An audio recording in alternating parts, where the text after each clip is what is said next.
उत्तर प्रदेश में एक जिला है जिसका नाम है बुलंदशहर। लगभग 200 साल पहले वहां पर खटाना साहब का परिवार रहता था। खटाना साहब की हवेली बहुत बड़ी थी। उनकी हवेली में उनके परिवार के कुल 60 सदस्य रहते थे।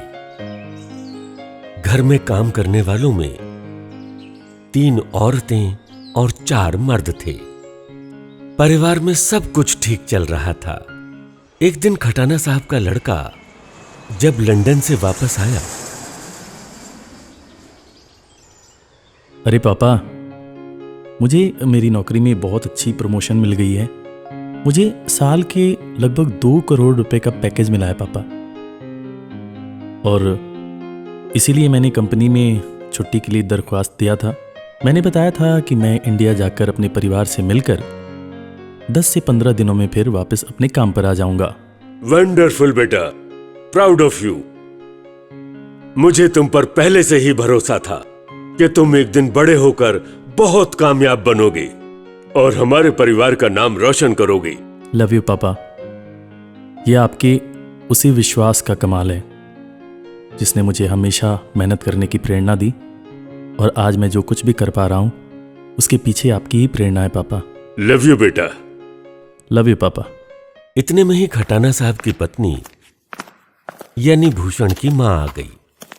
अरे क्या बातचीत चल रही है बाप बेटे के बीच में। आप दोनों ने तो माँ को साइड ही कर दिया।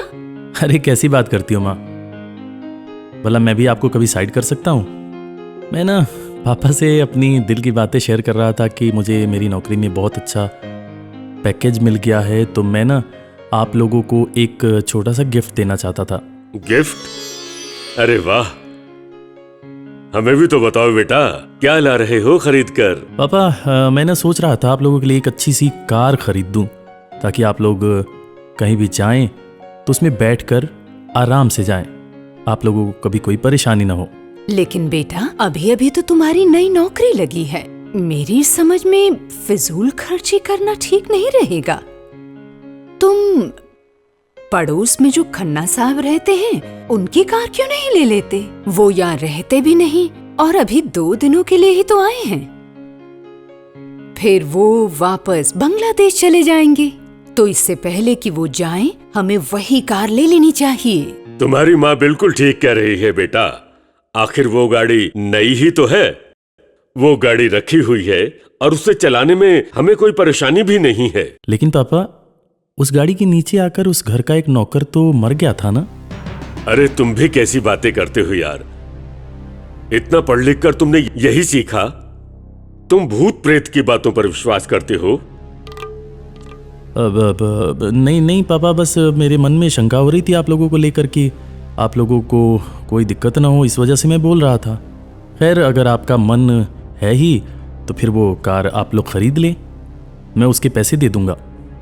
इतनी बात होने के बावजूद भी खन्ना साहब की गाड़ी खटाना साहब अपने घर ले आए।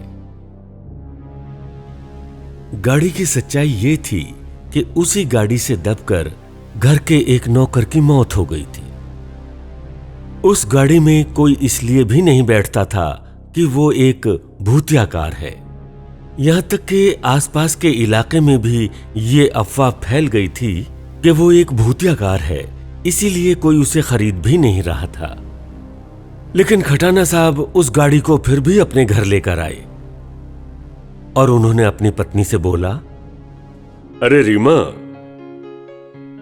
आज मैं सोच रहा था कि आज लॉन्ग ड्राइव पर चलते हैं। अब तुम जल्दी से तैयार हो जाओ, हम निकलेंगे और घूम फिर कर कुछ घंटों में वापस आ जाएंगे। मुझे कुछ काम निपटाने थे, इस वजह से मैं जाना नहीं चाहती थी। अरे रीमा, चलो ना, जल्दी वापस आ जाएंगे, चलो। खटाना साहब अपनी पत्नी के साथ गाड़ी में बैठकर कहीं निकल लिए। शाम का समय था।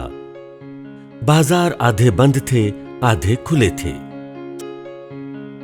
वो अपना शहर पार करके एक जंगल के रास्ते किसी दूसरे शहर में जाने लगे।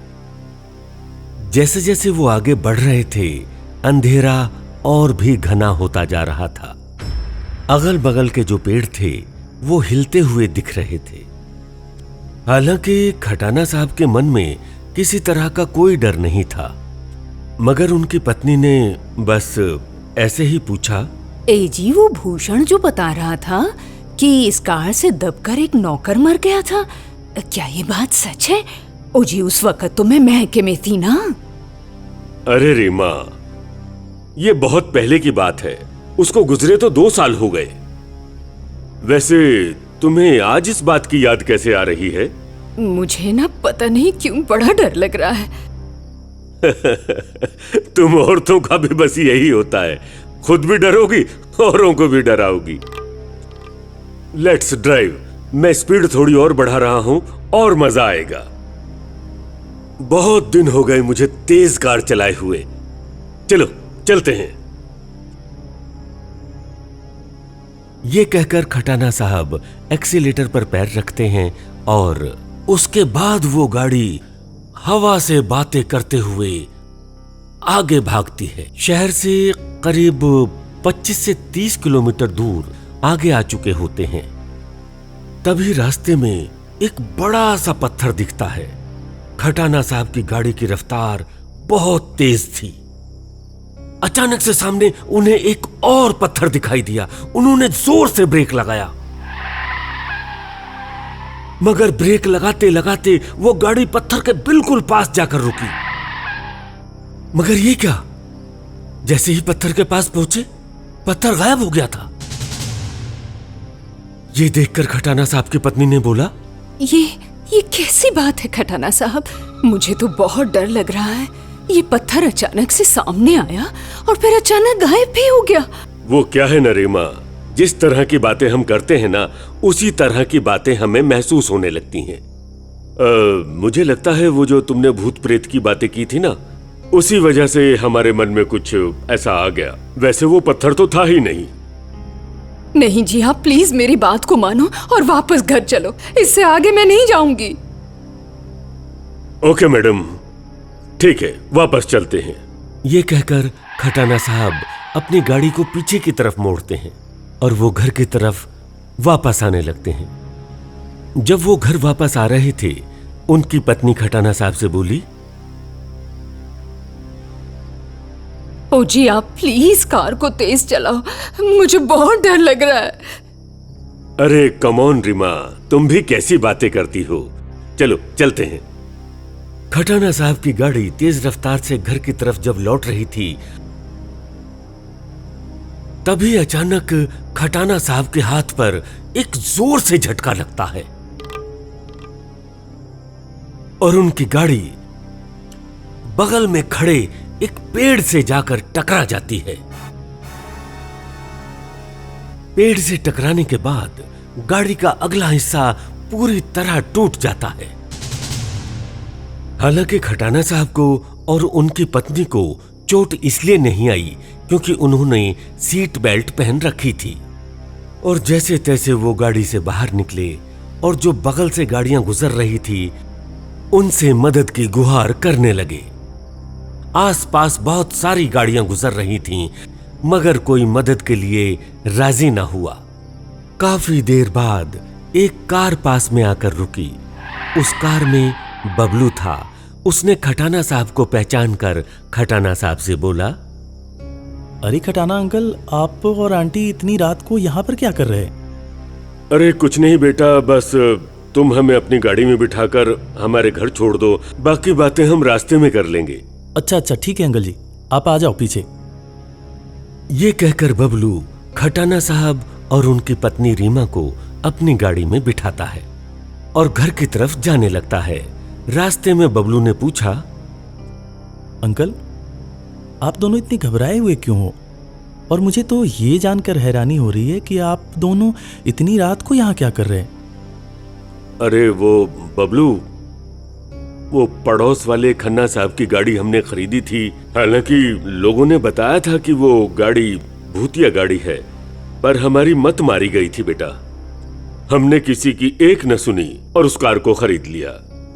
आज तो हम दोनों की जान जाते जाते बची। अरे हाँ हाँ बेटा, ये तो पिछले जन्म का कोई अच्छा कर्म रहा होगा कि हम दोनों बच गए, वरना आज तो हम दोनों मर ही जाते। अच्छा, तो वो खन्ना साहब की गाड़ी थी। अरे बाप रे, उसके नीचे तो दबकर उनके घर का नौकर रामू मर गया था, और वो गाड़ी तो वो लोग मुझे भी बेच रहे थे, बट मैंने नहीं लिया क्योंकि मुझे पता था कि वो एक भूतिया गाड़ी है। हाँ बेटा, मना तो हमें भी लोगों ने किया था, पर हम ही नहीं माने। खैर कोई बात नहीं अंकल, आप दोनों बच गए, भगवान का बहुत बहुत शुक्रिया। अब आप लोग उस गाड़ी को अपने घर वापस मत लाना, उसको वही छोड़ देना। भूषण भैया से कहकर आप लोग एक नई कार लेना, उस भूतिया कार को चलाने की कोई जरूरत नहीं है। तुम ठीक कह रहे हो बेटा, अब हम उस गाड़ी को कभी वापस नहीं लाएंगे। और इस तरह से खटाना साहब का पीछा उस भूतिया कार से छूटा। और उस दिन खटाना साहब की किस्मत बहुत अच्छी थी कि वो दोनों पति पत्नी बच गए, वरना अगर थोड़ी सी भी चूक और होती तो शायद दोनों की जान चली जाती। मगर वो कहते हैं ना, जाको राखे साइयां मार सके ना कोई, बाल ना बांका हो सके चाहे जग बैरी होए।